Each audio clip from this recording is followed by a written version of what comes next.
I'll say this many times.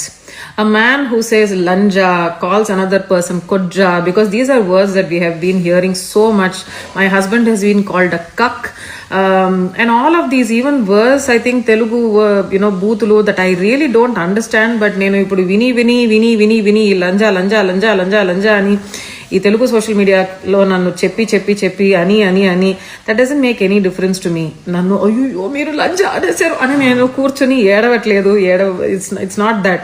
However, these men actually crossed a line today. ఇది మీ సభ్యత, ఇది మీ కల్చర్ అంటే basically you said these men, I don't mean you, basically they said that మాలాంటి ఆడవాళ్ళకి పిల్లలు పుట్టకూడదు, పుడితే వెంటనే చచ్చిపోవాలి.